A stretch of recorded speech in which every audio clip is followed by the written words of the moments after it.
Lektion 1: Freunde fürs Leben. Weißt du, Anna, mir ist gerade aufgefallen, dass wir schon so lange befreundet sind. Ich glaube, wir haben uns zum ersten Mal getroffen, als wir gerade 5 Jahre alt waren, nicht wahr? Du hast vollkommen recht, John. Es ist kaum zu glauben, dass es schon so lange her ist. Wir kennen uns praktisch unser ganzes Leben lang. Es ist verrückt, darüber nachzudenken. Wir haben im Laufe der Jahre so viel gemeinsam durchgemacht. Schule, Beziehungen, alle möglichen Ereignisse im Leben. Definitiv. Wir haben gesehen, wie wir auf vielfältige Weise erwachsen geworden sind und uns verändert haben. Aber trotz allem ist unsere Freundschaft stark geblieben. Absolut. Egal was passiert ist, wir waren immer füreinander da. Diese Art von Bindung ist etwas ganz Besonderes. Ich kann nur zustimmen. Ich fühle mich so glücklich, dich als lebenslangen Freund zu haben, John. Du bist durch dick und dünn an meiner Seite gewesen. Ebenso Anna. Unsere Freundschaft ist wirklich eines der wertvollsten Dinge in meinem Leben. Ich weiß nicht, was ich ohne dich tun würde.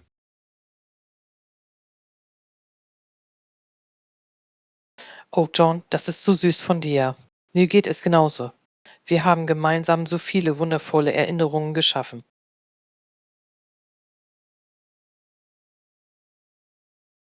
Das haben wir wirklich. Und ich kann es kaum erwarten, noch mehr tolle Erinnerungen zu sammeln, während wir diese Lebensreise Seite an Seite fortsetzen. Lektion 2: Horizonte erweitern. Hi, Anna, ich wollte dich etwas fragen, was ich gehört habe. Ich habe gehört, dass die University of Regina nach Manitoba expandiert. Hast du davon gehört?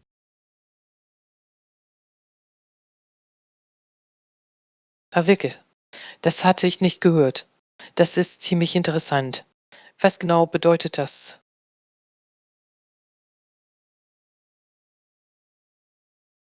Soweit ich weiß, verlagert die University of Regina tatsächlich einige ihrer Programme und Aktivitäten über die Provinzgrenze nach Manitoba.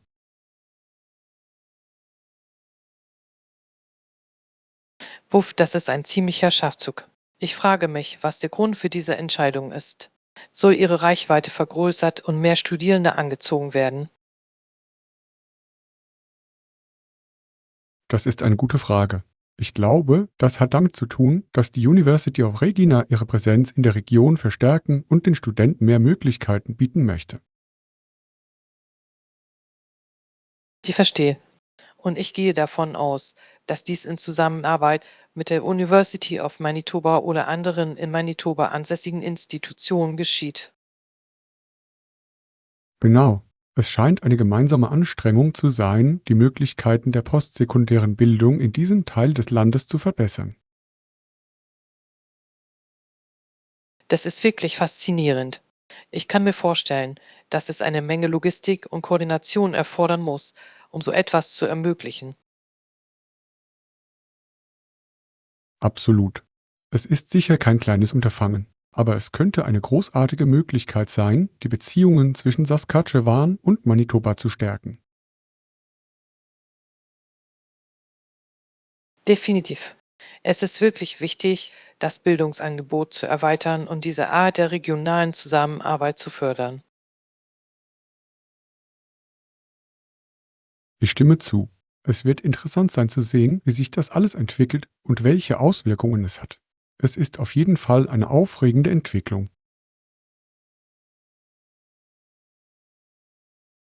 Lektion 3: Kulinarische Genuss.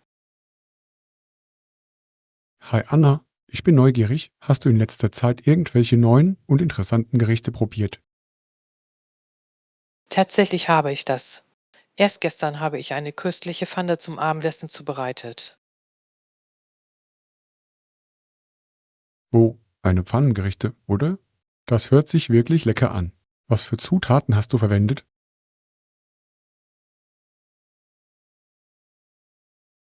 Nun, ich begann mit etwas frischem Gemüse, Paprika, Brokkoli und Pilzen.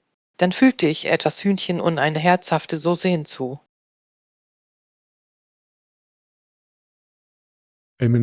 Das klingt nach der perfekten Kombination von Aromen und Texturen. Pfannengerichte sind eine großartige Möglichkeit, eine Menge Nährstoffe einzupacken. Definitiv. Und das Beste daran ist, dass sie so schnell und einfach zusammengewürfelt werden können. Perfekt für eine Mahlzeit unter der Woche. Absolut. Ich liebe auch, wie vielseitig Pfannengerichte sein können. Sie können die unterschiedlichsten Proteine verwenden und herstellen.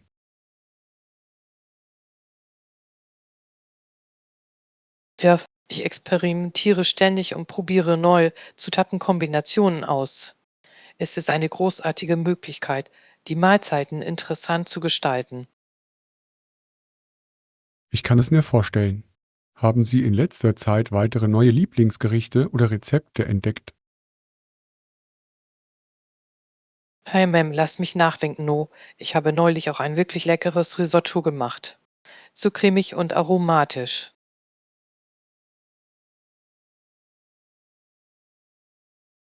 Risotto. Oder das ist eines dieser Gerichte, bei denen es etwas schwierig sein kann, es richtig hinzubekommen. Da hast du recht. Aber wenn man die Technik beherrscht, lohnt es sich. Die Ergebnisse sind so zufriedenstellend. Ich kann es mir nur vorstellen. Risotto ist definitiv eines dieser Gerichte, die sich wirklich ausgefallen und besonders anfühlen. Ruf. Es ist die perfekte Zubereitung, wenn Sie sich zu Hause eine schöne, gehobene Mahlzeit gönnen möchten. Nun, es hört sich so an, als hättest du in letzter Zeit alle möglichen kulinarischen Köstlichkeiten gezaubert. Anna, ich werde hungrig, wenn ich nur daran denke. Du kannst gerne vorbeikommen und ich koche etwas Leckeres für dich.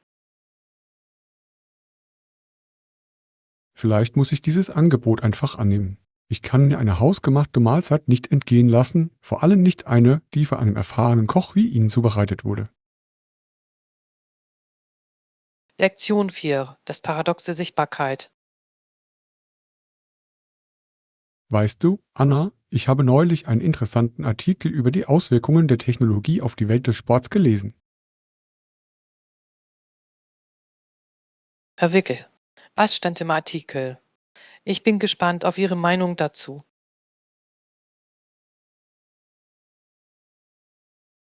Nun, in dem Artikel wurde diese Art von Paradoxon besprochen, das aufgetaucht ist. Einerseits hat die Technologie den Sport für mehr Menschen sichtbarer und zugänglicher gemacht.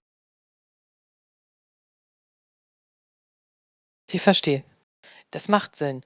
Mit Dingen wie Live-Streaming und sozialen Medien können Menschen Sportarten wie nie zuvor verfolgen und sich daran beteiligen. Genau. Der Artikel deutete jedoch auch darauf hin, dass diese erhöhte Sichtbarkeit möglicherweise auf Kosten einiger anderer wichtiger Aspekte ging. Das ist interessant. Was meinst du damit? Welche Dinge könnten kompromittiert worden sein? Nun, in dem Artikel wurde argumentiert, dass das Streben nach konstanter Berichterstattung und Inhalten möglicherweise Dinge wie die Erfahrung des Sportlers oder die Integrität des Sports selbst in den Schatten gestellt hat. Ich verstehe, was du meinst. Der unerbittliche Bedarf an neuen und ansprechenden Inhalten könnte also möglicherweise das Wesen des Sports verzerren oder untergraben. Genau. Der Artikel postulierte, dass die durch die Technologie hervorgerufene Hypersichtbarkeit und Kommerzialisierung den Sport auf subtile, aber bedeutende Weise beeinflussen könnte. Das ist eine wirklich faszinierende Perspektive. Ich kann mir vorstellen, dass dies ein berechtigtes Anliegen sein könnte, auch wenn die Technologie die Reichweite und Zugänglichkeit des Sports erweitert. Absolut. Es ist diese Art nuancierte, zweischneidige Wirkung, die in dem Artikel untersucht wurde. Die Vor- und Nachteile dieser erhöhten Sichtbarkeit.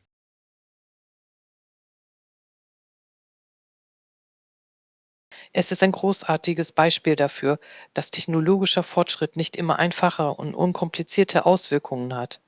Es können unbeabsichtigte Konsequenzen berücksichtigt werden.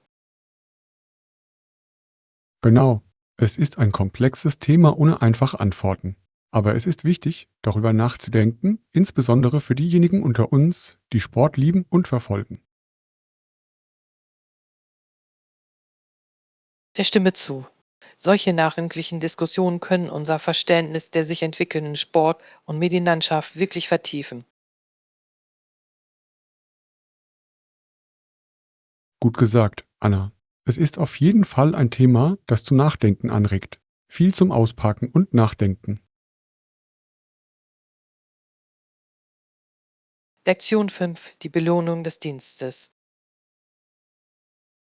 Hi Anna, ich wollte dich etwas fragen, was ich über Regierungsbeamte und Entschädigungen gehört habe. Puh. Was hast du gehört, John? Ich bin neugierig, mehr zu erfahren. Nun, ich habe gelesen, dass es einige Diskussionen über eine bessere Vergütung für diejenigen gibt, die in Regierungsfunktionen tätig sind. AMM, das ist ein interessantes Thema. Auf welche Art von Vergütung blicken Sie genau? Soweit ich weiß, wurde darüber gesprochen, zusätzliche Leistungen oder Entschädigungen anzubieten, um die Opfer zu würdigen, die Regierungsmitarbeiter gebracht haben. Ich verstehe. Das macht Sinn. Der öffentliche Dienst kann oft mit persönlichen Kosten verbunden sein.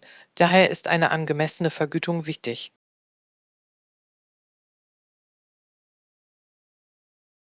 Genau. Die Idee besteht darin, die harte Arbeit und das Engagement derjenigen, die sich dafür entscheiden, ihrer Gemeinschaft oder ihrem Land zu dienen, besser anzuerkennen und zu belohnen. Das ist ein durchdachter Ansatz. Die Regierungsarbeit kann sehr anspruchsvoll sein, sowohl in Bezug auf Zeit als auch auf persönliche Opfer. Absolut. Diese Personen leisten bedeutende Beiträge. Daher ist es von entscheidender Bedeutung, sicherzustellen, dass sie angemessen unterstützt und motiviert werden. Ich stimme zu. Es sendet eine wichtige Botschaft, dass Ihr Dienst und Ihre Opferbereitschaft wirklich geschätzt und geschätzt werden.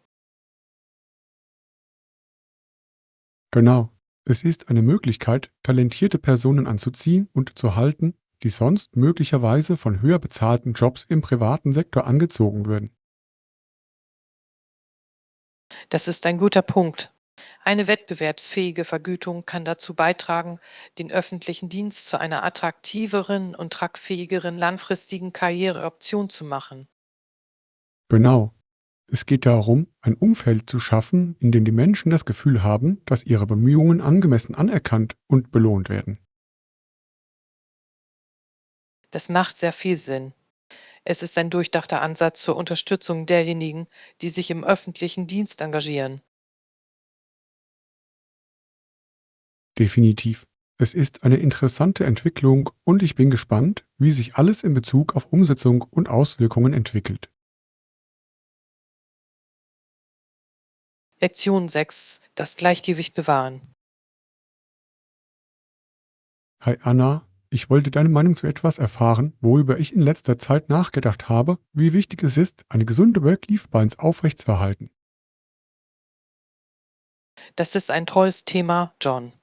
Darüber habe ich auch nachgedacht, insbesondere angesichts der Anforderungen unserer schnelllebigen Welt. Absolut. Es kann so leicht sein, sich im Alltagsstress zu verfangen und zuzulassen, dass die Arbeit jeden Aspekt unseres Lebens in Anspruch nimmt. Du hast so recht.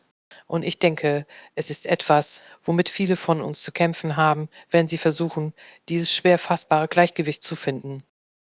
Genau. Wir müssen bewusst Grenzen setzen und uns Zeit für die anderen wichtigen Teile unseres Lebens nehmen.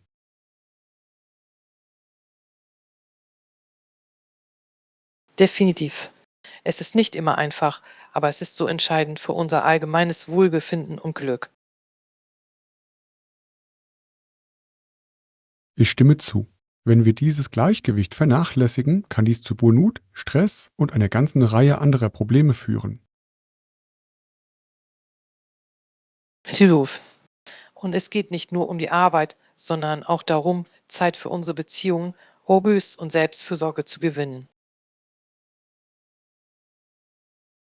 Sie machen einen hervorragenden Punkt. Es ist ein ganzheitliches Gleichgewicht, das wir anstreben müssen.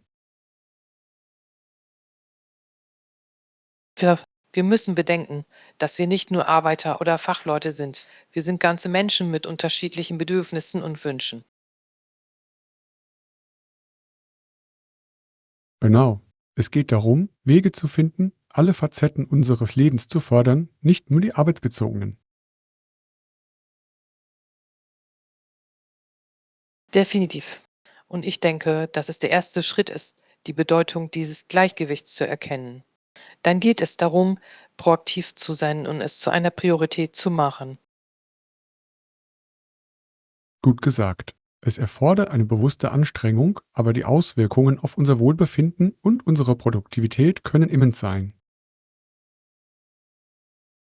Hilf. Es geht darum, herauszufinden, was für jeden von uns am besten funktioniert und dann dabei zu bleiben.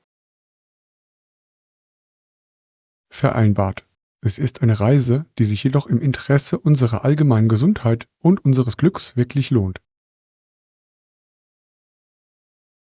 Lektion 7: Höfliches Verhalten. Hi, Anna, ich wollte dich etwas fragen, was mir neulich im Café aufgefallen ist. Ist Ihnen schon einmal der Hinweis auf die Einschränkung der Gerätnutzung aufgefallen? Oh ja, das habe ich gesehen. Ich denke, es ist eine wirklich durchdachte und rücksichtsvolle Politik, die Sie verfolgen. Definitiv. Ich dachte, es sei eine großartige Möglichkeit, ein höflicheres und rücksichtsvolleres Umfeld für alle zu schaffen. Ich stimme zu. Es ist wichtig, sich darüber im Klaren zu sein, wie sich die Nutzung unserer Geräte auf die Menschen in unserer Umgebung auswirken kann, insbesondere in gemeinsam genutzten öffentlichen Räumen. Absolut. Die Richtlinie des Cafés, die Gäste zu bitten, ihre Nutzung auf 30 Minuten zu beschränken, wenn es eine Warteschlange gibt, erscheint sehr vernünftig. Definitiv. Dies ist eine gute Möglichkeit, sicherzustellen, dass jeder eine faire Chance hat, den Raum und die Dienste zu genießen, ohne sich durch die ständige Gerätenutzung überfordert zu fühlen. Genau. Es schafft eine gute Balance zwischen der Möglichkeit, den Menschen die Nutzung ihrer Geräte zu ermöglichen und gleichzeitig Rücksicht auf andere zu nehmen. Definitiv. Ich denke, dass kleine Gesten wie diese viel dazu beitragen können, eine angenehmere und harmonischere Umgebung für alle zu schaffen. Ich stimme zu. Es ist eine subtile, aber wichtige Möglichkeit, das Gemeinschaftsgefühl und die gemeinsame Verantwortung zu fördern. Ja, und es geht nicht nur um die Gerätnutzung. Ich denke, es ist eine gute Erinnerung daran, auf unser Verhalten im Allgemeinen zu achten, wenn wir uns im öffentlichen Raum aufhalten. Absolut. Dinge wie Höflichkeit gegenüber anderen, die Reduzierung des Lärmpegels und die Rücksichtnahme auf gemeinsame Ressourcen sind so wichtig. Definitiv. Es geht darum, dieses grundlegende Bewusstsein und den Respekt für die Menschen um uns herum zu haben, auch in kleinen alltäglichen Situationen. Gut gesagt. Diese kleinen Gesten der Höflichkeit und Rücksichtnahme können einen großen Unterschied darin machen, wie wir alle öffentliche Räume erleben. Definitiv. Es ist ein großartiges Beispiel dafür, wie wir alle dazu beitragen können, eine angenehmere und harmonischere Umgebung für alle zu schaffen. Absolut. Es ist eine gute Lektion, die wir alle im Hinterkopf behalten sollten, egal wo wir sind oder was wir tun. Lektion 8: Nach den Sternen greifen. Hi, Anna, ich habe eine Frage an dich. Wie viele Sterne sollten wir Ihrer Meinung nach anstreben, wenn wir ein Restaurant oder eine Dienstleistung bewerten? IMM, das ist eine interessante Frage, John. Was denken Sie? Sind 3 Sterne Ihrer Meinung nach ein gutes Ziel? Ja, ich habe mich das gleiche gefragt. 3 Sterne scheinen ein guter Mittelweg zu sein, finden Sie nicht? Ich stimme zu. 3 Sterne weisen normalerweise auf ein solides, zuverlässiges Erlebnis hin. Alles andere dürfte für die meisten Orte etwas unrealistisch sein. Definitiv. Meiner Meinung nach sind 4 oder 5 Sterne wirklich außergewöhnlichen Häusern von Weltklasse vorbehalten. Hilf. Diese höheren Bewertungen sind schwer zu bekommen und oft recht subjektiv. Du hast einen guten Punkt. 3 Sterne sind ein schöner Switchboot, bei dem die Qualität hoch, aber dennoch für viele Unternehmen erreichbar ist. Ja, es zeigt, dass sie großartige Arbeit leisten, ohne dabei übermäßig perfektionistisch zu sein. Ich mag diese Perspektive. 3 Sterne sind eine gute Balance, um die Messlatte hoch, aber nicht unerreichbar hoch zu legen. Ja, es ist eine Bewertung, die durchweg gut kommuniziert, ohne übermäßig exklusiv zu sein. Ich stimme zu. 3 Sterne scheinen für die meisten Dienstleister ein faires und erreichbares Ziel zu sein. Definitiv. Es handelt sich um eine Bewertung, die durch harte Arbeit und Engagement durchaus verdient werden kann. Vereinbart. Und es bleibt immer noch Raum dafür, dass diese außergewöhnlichen Orte mit 4 oder 5 Sternen wirklich hervorstechen. Hilf. Es entsteht eine schöne Hierarchie, die Sinn macht und für Verbraucher leicht verständlich ist. Genau. 3 Sterne. Das ist der Switchboot, den wir alle anstreben sollten. Lektion 9. Gesunde Gewohnheiten. Hi Anna, mir ist aufgefallen, dass du in letzter Zeit einige Änderungen an deinem Lebensstil vorgenommen hast. Es ist schön zu sehen, dass Sie Ihre Gesundheit ernst nehmen. Danke, John. Ja, ich habe versucht, bewusster auf gesündere Gewohnheiten zu achten. Es ist nicht immer einfach, aber ich bin mit den bisherigen Fortschritten zufrieden.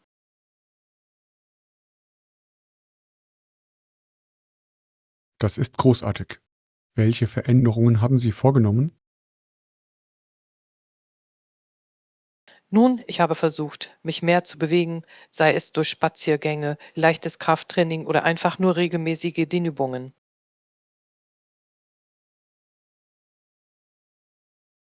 Das ist fantastisch. Aktiv zu bleiben ist für das allgemeine Wohlbefinden so wichtig.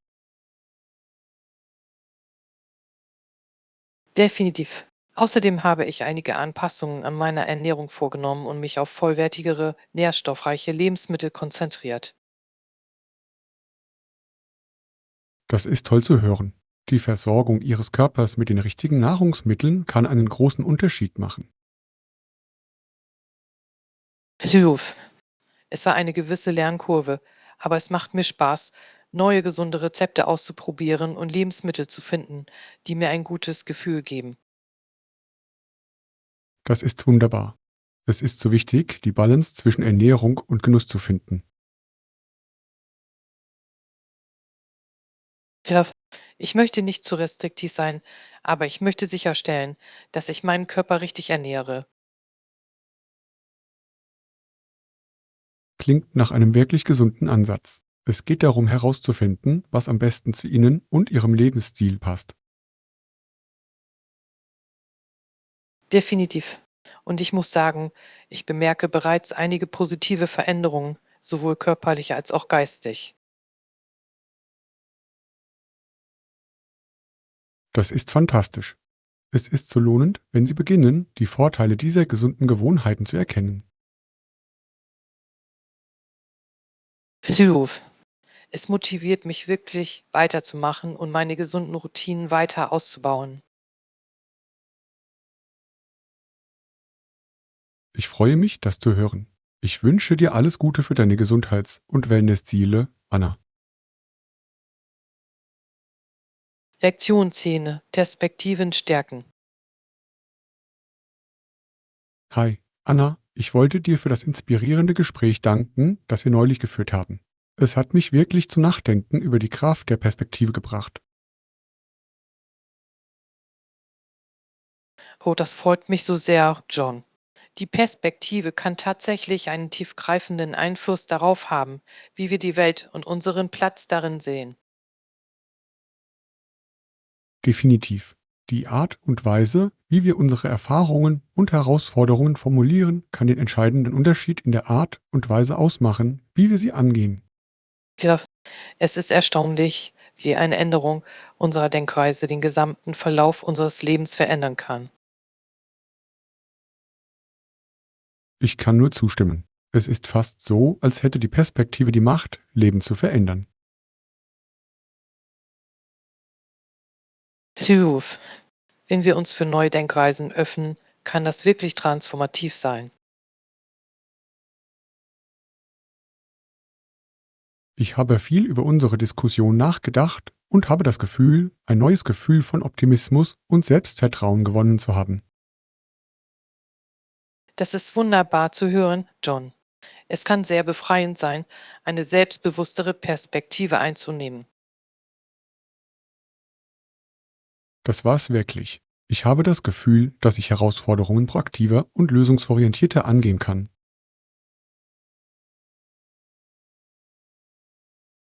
Es ist fantastisch. Es ist erstaunlich, welchen Unterschied ein Perspektivwechsel machen kann. Definitiv. Ich bin dankbar, dass ich die Gelegenheit hatte, diese Ideen mit Ihnen zu erkunden, Anna. Ich bin so froh, dass ich für dich Teil dieser Reise sein konnte, John. Es war mir eine Freude. Das Vergnügen liegt ganz bei mir. Das war ein wirklich bereicherndes und stärkendes Gespräch. Ich bin begeistert, das zu hören, John. Möge Ihre neu gewonnene Perspektive Ihnen weiterhin gute Dienste leisten. Ich habe keinen Zweifel daran, dass es so sein wird. Nochmals vielen Dank, Anna. Das war wunderbar.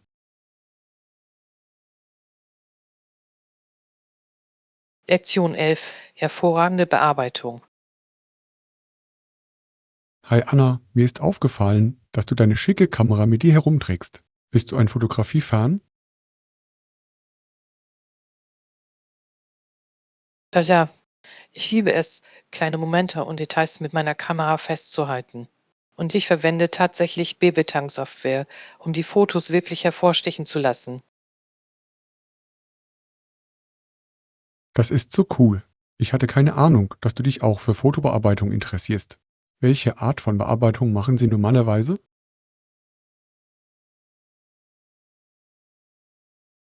Nun, ich spiele gerne mit Dingen wie dem Anpassen der Beleuchtung, dem Verstärken der Farben und sogar dem Entfernen kleiner Schönheitsfehler oder Ablenkungen aus dem Rahmen.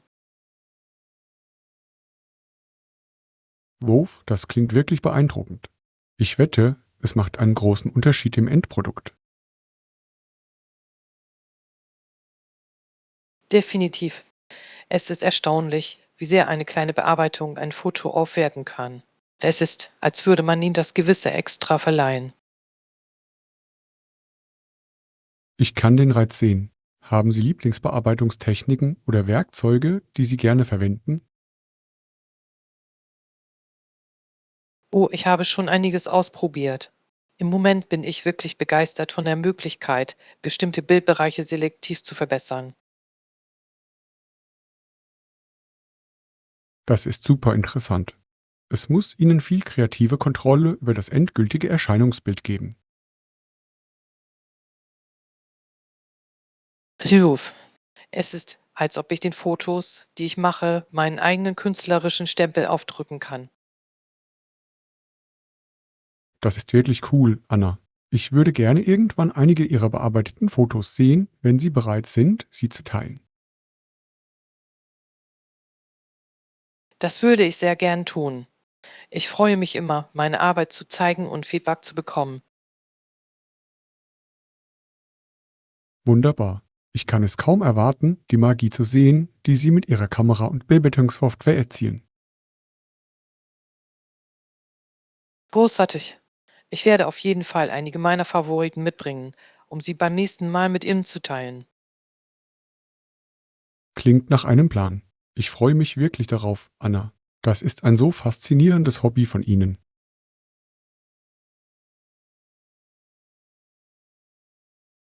Ich freue mich, dass du interessiert bist, John. Fotografie und Bearbeitung sind zu einer echten Leidenschaft von mir geworden. Ich kann es sagen. Es ist toll, dich so begeistert zu sehen. Ich bin mir sicher, dass ich viel von dir lernen werde.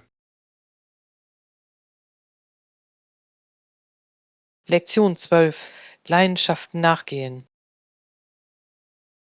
Hallo Anna, ich wollte dich schon immer fragen, hast du jemals darüber nachgedacht, ein neues Hobby oder eine neue Aktivität aufzunehmen? Wissen Sie, darüber habe ich in letzter Zeit tatsächlich nachgedacht. Ich denke, es könnte eine großartige Möglichkeit sein, etwas Neues und Lustiges auszuprobieren. Das ist großartig. Haben Sie bestimmte Interessen oder Aktivitäten im Sinn, die Sie erkunden möchten?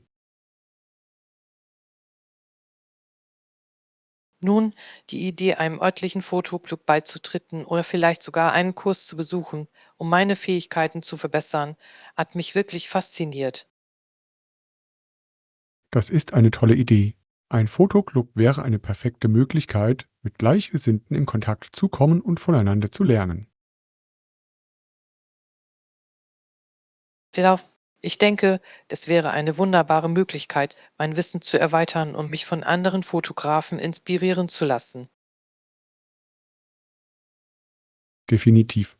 Und ein Kurs könnte sehr hilfreich sein, um Ihre Bearbeitung und Komposition auf die nächste Stufe zu heben. Pfiuh. Ich freue mich sehr über die Aussicht, tiefer in meine kreative Leidenschaft einzutauchen. Das ist so toll zu hören, Anna. Es kann so lohnend sein, seinen Interessen nachzugehen und erfüllende Hobbys zu finden. Ich stimme zu. Es fühlt sich an wie der perfekte Zeitpunkt, etwas Neues auszuprobieren und meine Komfortzone zu verlassen. Ich liebe diese Einstellung. Dieser erste Schritt kann der schwierigste Teil sein, aber die Vorteile sind es absolut wert. Sie haben recht. Ich denke, ich werde mich nach lokalen Fotogruppen und Kursen umsehen. Es ist Zeit anzufangen. Wunderbar. Ich bin mir sicher, dass Sie eine fantastische Zeit damit verbringen werden, Ihre Leidenschaft auszuleben. Danke, John. Ich schätze Ihre Ermutigung sehr. Es bedeutet sehr viel, Ihre Unterstützung zu haben. Jederzeit, Anna. Ich bin gespannt, wohin dich dieses neue Hobby führt. Es wird großartig.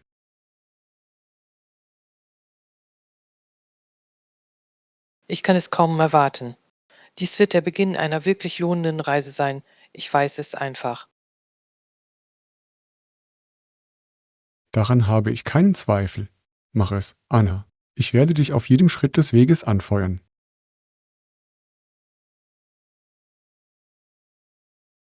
Lektion 13: Selbstgemachte VS kommerzielle Kekse. Hallo Anna, ich war neulich im Supermarkt und habe diese neue Reihe hausgemachter Kekse entdeckt. Verwickel. Was denkst du über sie? Fallen sie gut?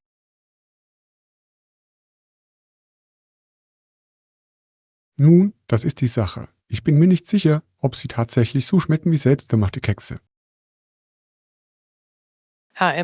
Das ist interessant. Heutzutage versuchen viele Handelsmarken, ihre Produkte als hausgemachter zu vermarkten. Genau. Ehrlich gesagt stehe ich diesen Behauptungen immer etwas skeptisch gegenüber. Es ist schwierig, diesen authentischen hausgemachten Geschmack zu reproduzieren. Ich stimme zu. Kekse, die von Grund auf aus echten, hochwertigen Zutaten gebacken werden, haben etwas Besonderes. Definitiv. Diese im Laden gekauften haben, unabhängig davon, wie sie vermarktet werden, tendenziell eher den Geschmack von Massenware. Hui. Die Konsistenz und das gesamte Erlebnis sind einfach nicht mit selbstgemachten Keksen zu vergleichen. Vereinbart. Ich bevorzuge die Unvollkommenheiten und den einzigartigen Charakter hausgemachter Backwaren. Ebenfalls, selbstgemachte Kekse haben einfach etwas so Tröstliches und Befriedigendes. Absolut. Ich glaube nicht, dass ein kommerzielles Produkt jemals diese hausgemachte Essenz wirklich einfangen kann. Sie haben recht. Es ist, als würden Sie versuchen, etwas nachzuahmen, das von Natur aus authentischer und herzlicher ist. Genau. Ich bleibe dabei, wann immer ich kann, meine eigenen Kekse zu Hause zu backen. Es ist einfach rundum ein besseres Erlebnis. Ich kann nur zustimmen. Selbstgemachtes wird meiner Meinung nach immer besser sein. Nichts ist vergleichbar mit dieser frisch gebackenen Köstlichkeit. Vollständig. Ich bin froh, dass wir uns in dieser Sache einig sind. Selbstgebackene Kekse für den Sieg. Definitiv. Nichts geht über den hausgemachten Geschmack und die Liebe, die in jeder Schacke stecken. Ich hätte es selbst nicht besser sagen können. Jetzt erweckst du in mir Lust auf frisch gebackene Kekse. Ravis auch.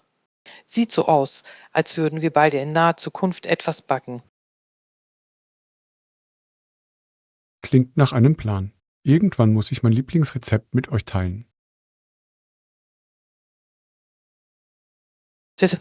Ich bin immer auf der Suche nach neuen Ideen für selbstgemachte Kekse. Absolut. Durch und durch hausgemacht. Das ist mein Motto, wenn es um Kekse geht. Lektion 14. Lieblingsdesserts. Hallo Anna, mir ist aufgefallen, dass du neulich Abend frisches Obst zum Nachtisch hattest. Oh, das stimmt. Ich liebe es, nach dem Essen etwas Leichtes und Gesundes zu essen. Ich auch. Aber manchmal sehne ich mich einfach nach etwas Süßerem, verstehst du? Definitiv. Was ist Ihr Lieblingsdessert, wenn Sie sich etwas gönnen möchten? Hi Man, das ist eine schwierige Frage. Ich muss sagen, hausgemachter Apfelkuchen ist mein absoluter Favorit. Oh, schöne Wahl.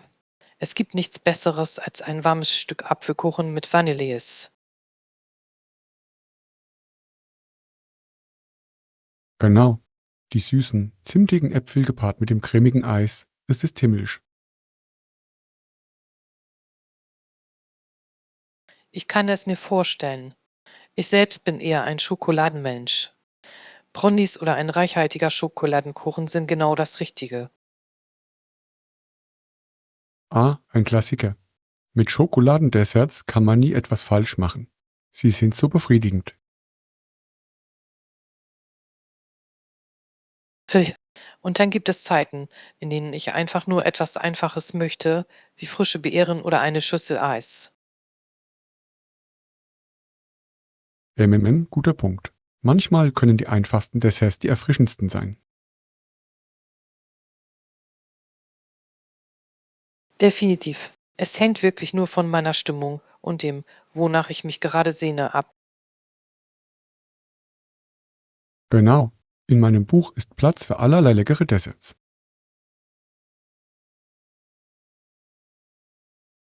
Süß. Das Beste daran ist, von allem ein bisschen probieren zu können. Das hast du richtig verstanden. Vielfalt ist die Würze des Lebens, wenn es um Desserts geht. Ah, gut gesagt. Jetzt hast du wieder Lust auf etwas Süßes in mir. Ich auch. Ich schätze, wir werden bald beide in die Küche gehen, um uns etwas Leckeres zu gönnen. Klingt nach einem Plan. Ich muss mein Lieblingsrezept für Schokoladenkuchen mit Ihnen teilen. Bitte. Und ich werde den Gefallen mit meinem berühmten Apfelkuchen revanchieren. Handeln